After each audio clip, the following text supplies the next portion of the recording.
दोस्तों, इतिहास गवाह है, जब भी कोई बड़ी अनहोनी हुई है तो उसके पीछे तीन चीज़ें होती हैं, या तो इंसान का शक, या गुस्सा, या फिर उसकी मानसिकता।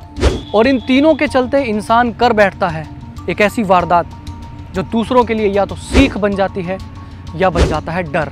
सतर्क भारत में मैं आपके साथ साझा करूंगा क्राइम के कुछ ऐसे किस्से जिन्होंने इंसानियत को झकझोर कर रख दिया। हमारा मकसद है आपको सतर्क करना, तो देखना ना भूलें सतर्क भारत, सिर्फ देश रोजाना पर।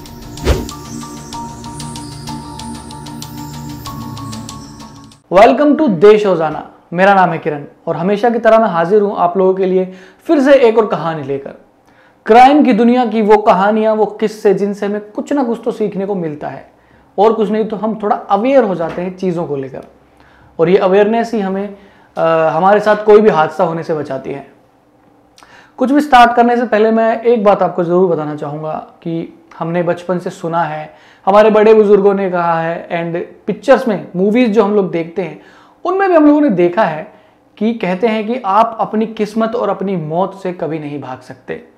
अब दुनिया में किसी भी जगह पर चले जाओ, अगर आपकी मौत आई है तो वो आपको ढूंढ लेगी। ये सब मैं इसलिए बता रहा हूँ क्योंकि आज की जो कहानी है, जो आज का ये किस्सा है, ये इसी से रिलेटेड है, इसी के इर्द गिर्द घूमता है। तो चलिए कहानी शुरू करता हूं। आज की कहानी है हिमाचल प्रदेश के एक बेहद ही छोटे से गांव में रहने वाले एक साधारण से परिवार की, जिस परिवार का मुखिया था देवराज धीमाल। देवराज के अलावा उसके परिवार में, उसकी फैमिली में उसकी पत्नी और उसके 5 बच्चे थे, जिनमें से 4 लड़कियां थी और 1 लड़का था। देवराज की सबसे जो बड़ी बेटी थी उसका नाम था अर्चना। अब अर्चना पढ़ने लिखने में बहुत इंटेलिजेंट थी और देवराज ने भी ये ठान रखा था कि भाई मैं अपने सारे बच्चों को पढ़ाऊंगा।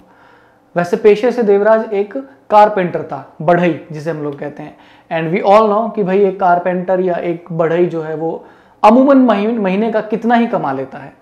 लेकिन बावजूद उसके देवराज की ये सोच थी कि वो अपनी सारी लड़कियों को हाई एजुकेशन दिलाएगा, चाहे उसे कितनी भी मेहनत करनी पड़े, और एक बहुत अच्छी सोच थी उसकी। तो देखो, कहते हैं जो घर का बड़ा होता है ना, और ज्यादातर घर की जो लड़कियां बड़ी होती हैं वो बहुत ज्यादा समझदार होती हैं, और अर्चना भी ऐसी ही थी। इंटेलिजेंट होने के साथ साथ अर्चना बहुत समझदार भी थी। उससे स्टार्टिंग से ही ये था कि मुझे बड़े होकर, जैसे मेरे पापा मेरा सपोर्ट करते हैं, हमें पढ़ा लिखा रहे हैं, मैं हमारे लिए इतना सब कुछ कर रहे हैं, तो मैं भी जब थोड़ी सी काबिल हो जाऊंगी तो मैं भी अपने फैमिली को सपोर्ट करूंगी, मैं अपने पापा का हाथ बटाऊंगी। और ये बहुत अच्छी बात है, वो अपनी जिम्मेदारी शुरू से ही समझने लगी थी। तो 12वीं करने के बाद अर्चना ने एक एविएशन इंडस्ट्री को ज्वाइन किया। एविएशन इंडस्ट्री, जिन लोग नहीं जानते, जो फ्लाइट्स के मेंबर्स होते हैं, पायलट्स हैं, क्रू मेंबर्स हैं, एयर होस्टेसेस हैं, ये जो होती है ये एविएशन इंडस्ट्री होती है। और उसके साथ साथ अर्चना देखने में बेहद खूबसूरत थी, तो वो मॉडलिंग भी किया करती थी। तो अपना काम कर रही थी, 12th के बाद अपने स्टडीज़ वगैरह, ओपनिंग वगैरह जो भी कर रही थी, साथ साथ जॉब भी कर रही थी एविएशन इंडस्ट्री में। अब कहते किस्मत उसकी एकदम से खुल गई, उस एक बहुत अच्छी अपॉर्चुनिटी मिली, और अपॉर्चुनिटी इतनी तगड़ी कि इसके बाद उसकी किस्मत बदल गई, उसके पूरे परिवार की किस्मत बदल गई। अर्चना की जॉब लगी दुबई की एक एयरलाइन कंपनी में, जिसमें उसे एयर होस्टेस का काम मिला। अर्चना काफ़ी खुश, क्योंकि जिस फील्ड में वो काम कर रही है उसमें उसे इतनी बड़ी अपॉर्चुनिटी मिलना बहुत बड़ी बात है। और साथ उसके घर वाले भी खुश, यहाँ आप थोड़े से दिन सीधे हो जाएंगे, थोड़े अच्छे दिन आ जाएंगे, सब कुछ थोड़ा ठीक से होगा। तो अब अर्चना दुबई चली गई काम करने के लिए, और वहाँ से वो अपने परिवार की मदद भी करने लगी। धीरे धीरे घर के हालात सुधरते गए, लेकिन अर्चना ने एक वादा किया हुआ था खुद से भी और अपने घर वालों से भी, कि जब तक उसके सारे भाई बहन वेल सेटल्ड नहीं हो जाते वो शादी नहीं करेगी, वो अपना घर नहीं बसाएगी। जिम्मेदारी है ये, एक जिम्मेदार इंसान की सोच है ये। तो धीरे धीरे दुबई में काम करते करते वो थोड़ा अच्छा अर्निंग करने लगी, अच्छी कंपनी, अच्छे लोगों के साथ उठना बैठना, सारी चीज़ें थी, और उसके परिवार की हालत भी अब सुधरने लगी धीरे धीरे। सारे भाई बहन पढ़ने लगे, पढ़ के सेटल्ड होने लगे। अब ऑलमोस्ट उसके सारे भाई बहन सेटल्ड थे। अर्चना से जो छोटी उसकी सिस्टर थी, उसकी भी जॉब लग गई थी, बड़ी अच्छी एक कंपनी में जॉब लग गई उसकी भी, वो भी सेटल्ड हो गई।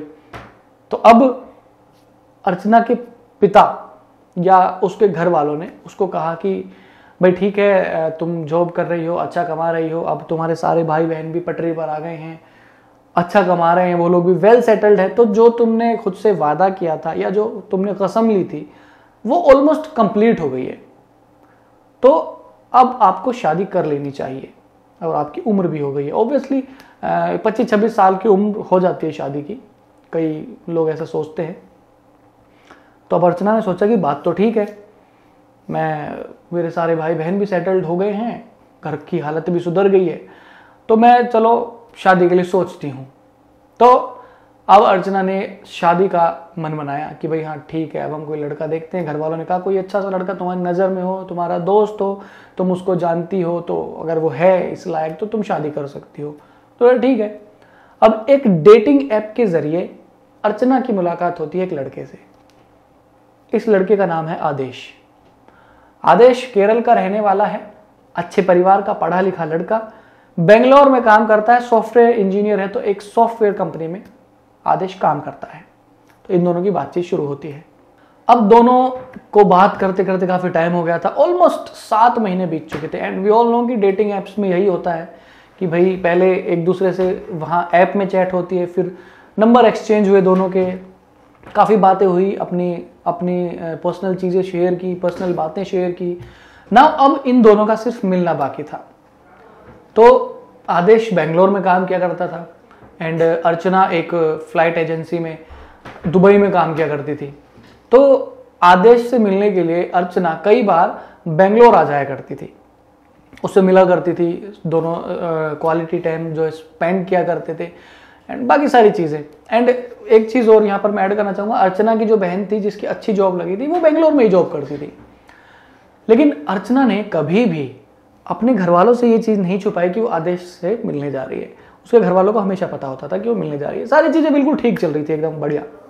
तो अब जो है धीरे धीरे मिलने का सिलसिला शुरू हुआ है, सारी चीज़ें चल रही थी।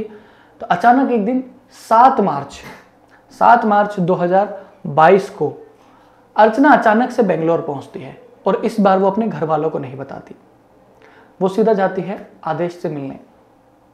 आदेश बेंगलोर के एक कौरमंगला इलाके में रहता था, जहां पर रेणुका रेसिडेंसी की एक बिल्डिंग में 4th फ्लोर पर उसने फ्लैट लिया हुआ था रेंट पर। तो अर्चना उसके पास जाती है और 7 मार्च को वो उसके पास आती है और उसी के साथ उसके फ्लैट पे रहती है। एंड फ्लैट पर रहती है तो धीरे धीरे दोनों टाइम स्पेंड करते हैं। एंड फिर धीरे धीरे टाइम आ जाता है 10 मार्च का। 10 मार्च को ये दोनों एक क्वालिटी टाइम स्पेंड करने के लिए बाहर जाते हैं, पिक्चर देखते हैं, शॉपिंग करते हैं, देन फिर लंच करते हैं बाहर, फिर वापस अपने फ्लैट पर आते हैं। फ्लैट पर आकर अपने फ्लैट की बैल्कनी में जाकर बैठते हैं और वहां पर दोनों ड्रिंक करते हैं। सब कुछ ठीक था एंड रात के तकरीबन 12:50 के आसपास का टाइम था। अब 10 से 11 लग चुकी है, 11 मार्च हो चुका है। दोनों बैल्कनी में बैठ के ड्रिंक कर रहे थे और ऑलमोस्ट रात के 1 बजे अचानक अर्चना बैल्कनी से नीचे गिर जाती है, बिल्डिंग के 4th फ्लोर से नीचे गिर जाती है। अब आदेश को कुछ समझ नहीं आता ये क्या हुआ अचानक से। वो बदहवास एकदम सब कुछ छोड़ छाड़ कर एकदम नीचे भागता है अर्चना को देखने के लिए कि क्या हुआ क्या नहीं हुआ। जब तक वो नीचे पहुंचता है तब तक वहां पर बिल्डिंग के और भी काफी सारे लोग इकट्ठा हो जाते, क्योंकि जब वो ऊपर से नीचे गिरी तो उसकी चीख काफी सारे लोगों को जगा चुकी थी और वो लोग भागकर वहां पर आए। फटाफट इमरजेंसी नंबर्स पर कॉल किया गया, एम्बुलेंस आई, एम्बुलेंस से नजदीकी हॉस्पिटल में अर्चना को ले जाया गया और बाकी सारी चीजें वहां पर उसको ऑपरेशन थिएटर में डाल दिया गया। काफी सारी ये सब एकदम से हुआ अचानक से। लोगों ने पूछा तो क्या हुआ, तो आदेश बोला कि हम लोग ड्रिंक कर रहे थे एंड अचानक इसका पैर फिसला, ये अनबैलेंस हो गई और नीचे गिर गई। मुझे भी कुछ समझ नहीं आया ये सारी चीजें। हॉस्पिटल में अब अर्चना एडमिट थी।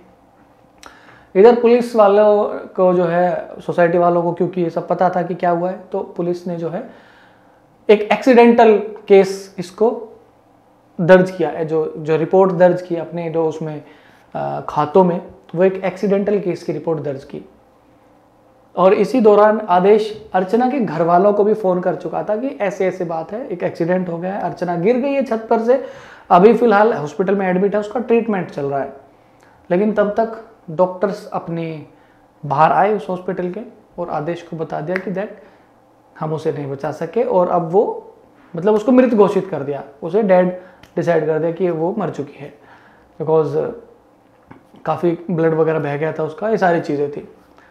अब यहाँ पर एक चीज़ थी, अर्चना के घर वालों को ये था कि यार वो हमेशा जब भी आती है वो हमें बताती है, लेकिन इस बार आई तो उसने बताया ही नहीं। लेकिन फिर भी जब अपना बच्चे पर कोई मुसीबत होती है तो घर वाले सोचते नहीं है, तो वो तुरंत पूरी फैमिली बिना कुछ सोचे समझे, बिना कुछ पैक किए सीधा बेंगलोर के लिए भाग लेती है। हिमाचल प्रदेश से बेंगलोर भाग लेती है। लेकिन अब अर्चना मर चुकी है। अब पुलिस वाले आदेश को ले जाते हैं और भाई फॉर्मेलिटीज उससे पूछताछ करते हैं कि भाई क्या हुआ। तो उसने बताया कि हम लोग घूमने के लिए गए थे बाहर और हमने we had lunch together, we saw pictures and we did shoppings, ये सारी चीज़ें हमने की। एंड रात को हम लोग बैठ के ड्रिंक कर रहे थे और अचानक से उसका बैलेंस बिगड़ गया और वो नीचे गिर गई। So now it's a accidental case, ये कोई सोची समझी साजिश नहीं थी, इट्स एन एक्सीडेंटल केस।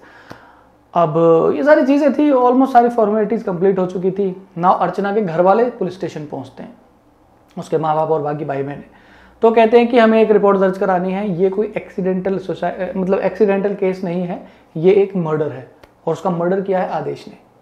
अब पुलिस वाले सोचते हैं कि हाँ घर वाले एक्सेप्ट नहीं कर पाते हैं और थोड़ा प्रॉब्लम होती है, सारी चीज़ें होती हैं, बट फिर भी उसके घर वालों ने कहा कि हमारे पास कुछ ऐसे सबूत है, कुछ ऐसी चीज़ें हैं जो ये साबित करती हैं कि अर्चना का मर्डर हुआ है, ना कि ये कोई एक्सीडेंटल केस है, एक्सीडेंटल डेथ है, मर्डर हुआ है। पुलिस वाले बोलते हैं क्या है भाई, लाओ दिखाओ।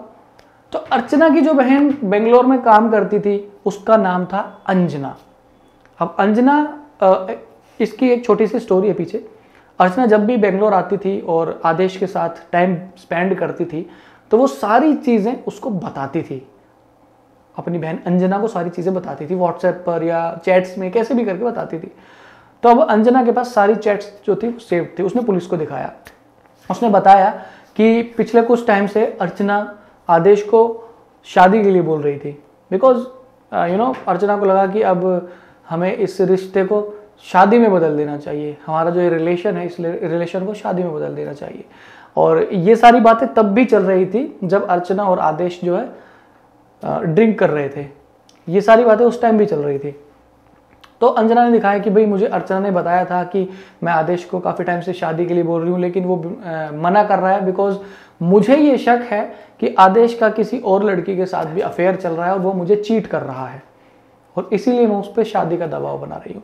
और क्योंकि अगर वो चीट नहीं कर रहा है तो फिर सारी चीज़ें सामने आ जाएंगी, लेकिन वो बार बार मना कर रहा है शादी के लिए, इट मीन्स कि वो मेरे को चीट कर रहा है। और ये सारी चीज़ें हैं, और इसी वजह से जो है आदेश का और मेरा कई बार झगड़ा होता है, और झगड़े में हम काफ़ी इतना आगे बढ़ जाते हैं कि हमें बहुत मुश्किल से वो चीज़ों को सेटल करना पड़ता है। और इसी वजह से आदेश ने शायद अर्चना को बैल्कनी से धक्का देकर नीचे गिरा दिया और उसको एक्सीडेंटल केस में वो कर दिया, बदल दिया। पुलिस वाले को माथा ठनकता है, यार हो सकता है, ऐसा हो सकता है। अब नाउ पुलिस वालों के सामने कुछ चीज़ें हैं। सबसे पहला तो कि भाई ये एक्सीडेंटल केस है, कि भाई एक्सीडेंटली अगर अर्चना का पैर फिसला, अनबैलेंस हुई, वो नीचे गिर गई, मर गई, तो वो क्या करते हैं, सबसे पहले कि रिपोर्ट्स लेते हैं पोस्टमार्टम की। अब ऑब्वियसली पोस्टमार्टम की रिपोर्ट में तो यही आएगा कि भाई रीज़न ऑफ डेथ इज बहुत ज़्यादा ब्लड बह चुका है और सिर पे काफ़ी गहरी चोट लगी है। ये दो चीज़ें जो है वो रिपोर्ट में आती हैं कि भाई इस वजह से उसकी मौत हुई है। अब पुलिस के सामने कुछ चीज़ें थी जो बहुत कंफ्यूज कर रही थी, जैसे कि सबसे पहला तो ये भाई एक एक्सीडेंट है, एक्सीडेंटल डेथ है, या फिर दूसरा अर्चना ने सुसाइड की है। लेकिन जब जांच की, पता किया, पूछताछ की, तो पता चला भाई ऐसी कोई चीज़ थी नहीं जिसको लेकर वो सुसाइड करे। ठीक है, दूसरा भी ये भी नहीं, बिकॉज पोस्टमार्टम की रिपोर्ट्स में आ गया था कि बहुत ज़्यादा ब्लड बहने से और सिर पर चोट लगने की वजह से जो है उसकी डेथ हुई है। ठीक है, ये भी नहीं था भाई। तो अब तीसरा ये था मर्डर। अब तीसरा एक ही चीज़ बचता, मर्डर। आदेश ने या तो जानबूझ के उसे धक्का दिया है, या उसका पैर फिसला है, या मतलब काफ़ी सारी चीज़ें निकलकर सामने आई जिन्होंने कंफ्यूज किया आदेश के उसमें लेकर। तो अब पुलिस जांच में जुटी। भाई देखो, कोई भी प्रोफेशनल किलर जो होता है ना, वो बहुत स्ट्रॉन्ग होता है। वो पुलिस वालों की पूछताछ करने का तरीका हम लोग सब जानते हैं, चाहे वो कहीं की पुलिस है। तो बेंगलोर पुलिस ने जब पूछताछ की तो आदेश एक लिमिट के बाद टूट गया। उसने एक्सेप्ट कर लिया, हाँ मैंने मारा अर्चना। क्यों मारा है ये बताओ। तो पूरी कहानी वो पीछे से दोहराता है। कहता है कि हाँ ये सच है, मैं और अर्चना रिलेशन में थे, हम दोनों बहुत क्लोज हो गए थे और अर्चना मुझसे शादी करना चाहती थी, बट मैं अभी इस शादी के लिए तैयार नहीं था, मुझे थोड़ा सा वक्त और चाहिए था। लेकिन इस चीज़ को अर्चना को ये लगता था कि मैं उसे चीट कर रहा हूँ और इसी वजह से वो मेरे पे दबाव बनाती थी। और एक दिन क्या हुआ, और इसी बातों को लेकर हम लोगों में बहुत झगड़ा होता था, बहुत ज़्यादा झगड़े होते थे हमारे बीच में। तो इसी बीच अर्चना ने मुझे धमकी भी दी कि ये बेंगलोर पुलिस की स्टेटमेंट है जो आदेश ने उन्हें दी थी, जो मैं आपको बता रहा हूँ। तो आदेश ने यही सब बताया कि भाई मेरे को धमकी दी कि अगर मैं शादी नहीं करूँगा या तुम मुझसे शादी नहीं करेगा तो मैं जाऊँगी पुलिस के पास और शोषण का इल्ज़ाम लगाकर अरेस्ट करवा दूंगी और ज़िंदगी भर जेल में सड़ेगा। अब मैं इन चीज़ों से बहुत ज़्यादा डिप्रेशन में आ गया, मैं घबरा गया, क्योंकि अगर ऐसा कोई ब्लेम मेरे ऊपर लगता है तो मेरी और मेरी फैमिली के ऊपर बहुत बड़ा बहुत बड़ा धब्बा है ये। तो मैं थोड़ा सा घबरा गया, डिप्रेशन में आ गया। मैंने बहुत सोचा, तो मैंने अर्चना को एक दिन बुला लिया। मैंने कहा अब इसका एक ही इलाज है, उसको रास्ते से हटा दिया जाए। मैंने अर्चना को बुला लिया। 7 मार्च को वो यहाँ पर आई, 2-3 दिन हम लोग साथ रहे। 10 मार्च को हम लोगों ने लंच किया, मूवी देखी, शॉपिंग की, थोड़ा सा इधर उधर घूमे। फिर रात को हम लोग ड्रिंक्स पर बैठे और बैल्कनी में बैठे ड्रिंक्स कर रहे थे। एंड हमने काफ़ी ज़्यादा पी ली थी, क्योंकि पहले स्टेटमेंट ये थी कि हम लोग पी रहे थे, अर्चना का बैलेंस खराब हुआ और वो नीचे गिर गई। नाउ अपनी स्टेटमेंट बदल चुका अब ये बंदा, आदेश जो है। कह हम लोग तो पी रहे थे दोनों, और तभी उसने दोबारा से मेरे से शादी की बात कही कि मुझे शादी करनी है, मुझे इस रिलेशन को एक नया नाम देना है, but I am not ready. मैं रेडी था ही नहीं। तो इस बात को लेकर हमारा फिर से झगड़ा हुआ। झगड़ा इतना बढ़ गया कि हम लोगों में धक्का मुक्की शुरू हो गई। अर्चना ने मुझे बहुत तेज धक्का दिया, तो मुझे बहुत तेज गुस्सा आया और मैंने उसे सीधा नीचे ही धक्का दे दिया। अब जब तक मुझे समझ आता कि मैंने ये क्या कर दिया, मैं तुरंत नीचे भागा। और नीचे भागते भागते मेरा दिमाग घूमता रहा कि अब मैं क्या बोलूँगा लोगों को। तो मुझे समझ आया कि हम लोग ड्रिंक कर रहे थे और पैर फिसल सकता है और ये एक एक्सीडेंटल केस में तब्दील हो सकता है। मैंने ऐसा ही किया। मैं नीचे गया, मैंने लोगों को ये बताना शुरू कर दिया कि हम लोग ड्रिंक कर रहे थे, जिसका पैर फिसला, ये अनबैलेंस हुई और नीचे गिर गई और उसकी डेथ हो गई। सब कुछ बिल्कुल अकॉर्डिंग टू प्लान चल रहा था, लेकिन सब आप लोगों मतलब अब तो सब कुछ आपके सामने ही है। और ये गुस्से की वजह से हुआ वैसे तो, लेकिन मैं एक तरीके से पीछा भी छुड़वाना चाहता था।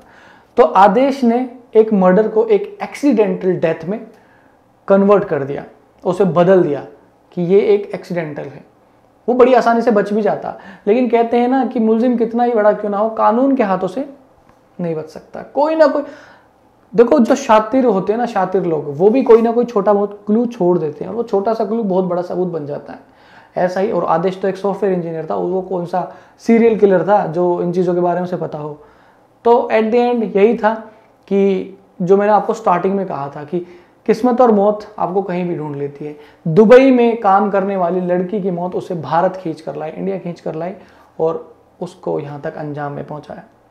तो इससे भी हमें यही सीखने को मिलता है कि कानून से कोई बच नहीं सकता, आज नहीं तो कल वो पकड़ा ही जाएगा। आदेश के घर वालों को भी बुलाया गया। आदेश अभी जेल में है, उसके ऊपर मुकदमा चल रहा है। कब तक उस पर सजा सुनाई जाएगी वी डोंट नो। 302 का जो धारा है हमारी आईपीसी की, 302 अटेम्प्ट टू मर्डर वाली, वो अब आदेश पर लगी और उसे जेल में डाल दिया गया। तो देखो यही चीज़ें हैं आज की कहानी में, सिर्फ इतना ही है। और इससे यही सीखने को मिलता है हमें कि हमें अवेयर रहना चाहिए लोगों से, जो हमारे आसपास रहते हैं उन सब लोगों से हमें अवेयर रहना चाहिए, थोड़ा सा संभल के रहना चाहिए। दोस्ती रिलेशनशिप किसी से भी कुछ भी बनाए, चाहे दोस्ती का बनाए चाहे लव का रिलेशनशिप हो, पूरा सब कुछ जब आपको लगे कि हाँ ठीक है, तभी बात को आगे बढ़ाएं। फिलहाल के लिए इतना ही। एंड मैं आप लोगों से यही कहूँगा कि सतर्क रहें। देश रोजाना की यूट्यूब चैनल को सब्सक्राइब करें। नीचे ब्लैक कलर का एक सब्सक्राइबर बटन आया होगा, उसे सब्सक्राइब करो। साइड में उसके बेल आइकन है, उसे भी प्रेस कर दो ताकि हमारी वीडियोस आप तक सबसे पहले पहुंच जाएं। सारे सोशल मीडिया पर हमें फॉलो करो, इंस्टाग्राम पर भी एंड फेसबुक, ट्विटर, जहां भी आप लोग करते हैं वहां पर करो। इसके अलावा देश रोजाना और रेडियो रोजाना की ऐप को इंस्टॉल करो प्ले स्टोर से एंड्रॉइड के लिए एंड एप्पल स्टोर से एप्पल iOS के लिए। फिलहाल के लिए मैं चलता हूं, इतना ही। एंड आप देखते रहे देश रोजाना और सतर्क रहें।